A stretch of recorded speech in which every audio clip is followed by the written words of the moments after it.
Yo, it's my third month living here in Taipei, and I really miss Mexican food. I'm from here, San Francisco, California, and in San Francisco we have a very unique culture and tradition of eating, historically, Mexican food. There's a famous quote from a famous book, Don Quixote, that says, "The stomach carries the heart and not the heart the stomach." And I really think that's true. We all just want to eat a good meal sometimes, no matter who we are or where we come from. Take this group of anti-immigrant protesters in the UK.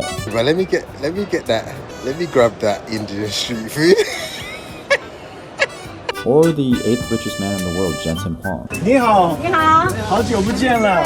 Gustavo Arellano is a columnist for the Los Angeles Times and has written a book on Mexican food. So, I decided to give him a call.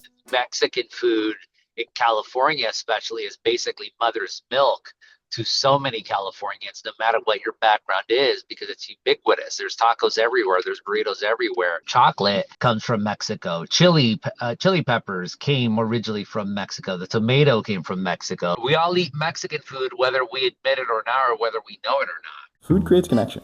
It's the lifeblood of intercultural communication, and no one understands that better than Jeffrey Pilcher. He's written 3 books about Mexican food, and he studies food history at the University of Toronto. So naturally, I decided to ask him where the taco comes from. Do you know the story of the Buddha? How the Buddha had never experienced pain.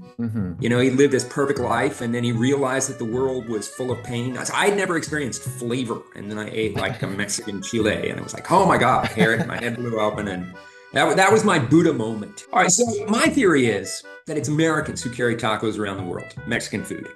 And so it becomes Tex-Mex, Cal-Mex, it becomes the Mexican food that's in the United States. When the taco emerges, when taco shops spread across the country, it's in the 20th century, right? So tacos are not a product of this ancient, either indigenous or mestizo history. They're a product of modernity. Food, just like the world today, is not stagnant. It's actually at the forefront of the movement behind globalization, a term coined by Netervin Peters, which describes the hybridity of the global and the local. Here's more of Professor Pilcher on that idea. All cultures are constantly in contact. And really that's one of the big drivers of innovation, is that when, sort of 2 people from different backgrounds kind of come together in the kitchen, they exchange ideas, and those ideas then, produce novelty. The real question, of course, is, power relationships. One of the interesting things about cultural contact is that although, it's kind of like the rulers, the Spanish conquistadors, say, this is what I want to eat, but they're relying on indigenous women as cooks to actually prepare it, right? So there's, kind of the power of the customer, right, who orders something, but then there's the power of the chef who actually prepares it, or the cook who prepares it. Look at any food review on Google. This pizza place that gets slandered for being unauthentic, or the Chinese restaurant that is praised for its authenticity. Like people, we place cultural assumptions on food. But what does authenticity actually mean? Okay, so authenticity is something we deeply desire. Okay, and basically authenticity is the idea that something is true, right? It's the way it should be. It's not fake. And that's a really hard thing to pin down. What really is authentic? I mean, if you say Mexican food, there's a certain type of Mexican food that's authentic. Well, so much of it is inauthentic then, because Mexican food is an amalgamation of all the different cultures that have gone into Mexico, So like al pastor, that comes from Lebanese immigrants. You have like cacahuatas japonesas, Japanese peanuts. They're basically soy sauce soaked peanuts that became popular in Mexico in the 1950s because of a Japanese immigrant, and now they're ubiquitous. So like all these different things. Are Japanese peanuts authentically Mexican? I mean, if you really want to be a purist, no, but of course it is. Yeah, that's such an interesting point. It kind of reminds me of there's this restaurant in Taipei that's like Taiwanese American owned. These 2 guys from Los Angeles. It's called Twinkies, and they serve Mexican food. Yeah, like that's funny. Yeah, exactly. But and I feel like that's kind of like the crux at what you're getting at. Yeah, I have no issue with that. I actually think it's great. Here's some Taiwanese Americans, grew up in LA, and now they go back to the homeland, or at least where their parents are from, and they're like, you know what? We want to bring a piece of what the United States is to us, and so they bring Mexican food. And that's really the crux of it. I'm Korean American, so I constantly ask myself all the time what it actually means to be an American. The first time my dad ate Mexican food was at an American military base in Seoul. The first time my mom had Mexican food was in her hometown, Los Angeles, California. Both are uniquely American experiences. And that's kind of what this country is at the end of the day, a place defined by the cultural makeup of its residents. So today I'm eating tacos for dinner because I'm feeling a little homesick and I want to taste the home. And luckily, I know that. Luca is a soft-spoken guy. 14 years ago, he moved from Tamaulipas, Mexico to Taipei. I stumbled into his restaurant one night looking for a familiar taste. What I found wasn't quite like the Cali Mex I'm used to, yet it still satisfied my craving. Luca serves carne, carnitas, and chorizo tacos alongside daily specials like enchiladas or jamaica. It's all pretty damn good. I wanted to talk to Luca to get his story because I think his experience is reflective of today's globalized world. And the first step of intercultural communication is to communicate interculturally. So why did you move to Taiwan? Well, many people ask me that, and usually I will answer easy, just because I need to come with my family here. But the truth is, I want to change everything in my life. And when I know Taiwan, I see my first time, I say, wow, this is what I wanted. When I see everything is nice, so it's not like danger, you know? Yeah. Danger. So I was thinking, yeah, this is the good place to get family, and that's why I need to change everything. First time is hard because I never try other food like Korean or Japanese, only is Mexican. Sometimes American and Mexican, it's okay, no worries. You are no worries.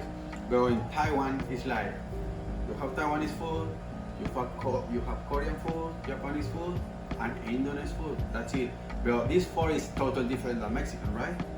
And everyone say, what do you want to do in Taiwan? I'm not sure yet, maybe I will open a restaurant. You are a chef? No, well, I know Taiwan don't have Mexican food. The place is so beautiful because I get all the experience. For example, this morning, everyone is different, bro. For example, this morning, check that. It's a guy, he have about 14 years in Taiwan. He is American. He inside in my store and he say, in Spanish, he say, hey, some people speak Spanish here. Of course, it's me. But he say that in Spanish. He say, ¿hay algún hispanohablante que hable español aquí? My face is like, what? Of course, American, but his Spanish is so good, bro. I prefer they take the opportunity to practice Spanish because for me it's easy practice Chinese and it's better for me, right? But I'm not worried for that because I can survive with medium Chinese, medium English. But people always they want practice Spanish. Yeah. Sometimes them is here also for that practice Spanish. You see, usually this masa is yellow, but always I'm learning how to make more good for people because I love change in the food, in the life, in everything. If I can change you, I will do it. I will give you some information and you can do it better. Anything else you want to say? Like... Yeah, I want to say something. This is so beautiful because today, now we have Mexican drinks. The name is Jarritos, it's like Coca-Cola, but it's not like Coca-Cola, it's Mexican company. But Jarritos in Mexico is one of the best because it's natural. And now I'm so happy because it's in Taiwan. So now you can buy tacos and you can buy Mexican drinks. Hey, gracias, man. De nada, you're welcome. Throughout researching for this project, I couldn't help but think of what's going on outside of food. The Trump administration is embarking on an anti-immigrant crusade built off the notion of one simple thing. Mexican does not mean American. Here's Gustavo. It seems so often that like the people who make the food aren't nearly as beloved as the food itself. And can you kind of just like attest or think of the way in which Americans specifically separate Mexican food and Mexicans? Well, yeah, it's necessary because they love the food, but they don't necessarily love the people, and they do not. A lot of them do not like nonstop migration from Mexico. Most people try to make that to be a terrible thing, but me, I try to be an optimist about things, and I also try to take the longer view.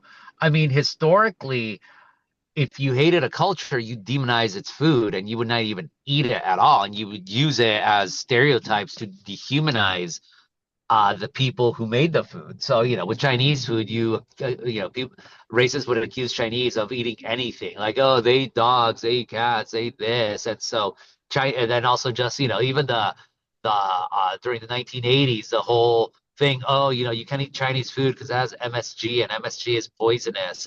Like that was at a time during a lot of tensions. But with Mexican food, yeah, you've had those tensions, but Americans have nevertheless consumed it.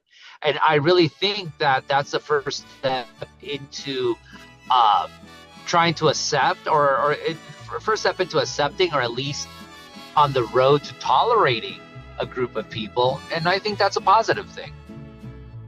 I think the best kinds of intercultural experiences you can have are at the dinner table. But don't just stop at the food. I've had so many good nights learning about other people and cultures. It's the fundamental antidote to prejudice. So next time you're hungry, go eat some tacos, say hi to Luca for me, practica tu español, and thanks for watching.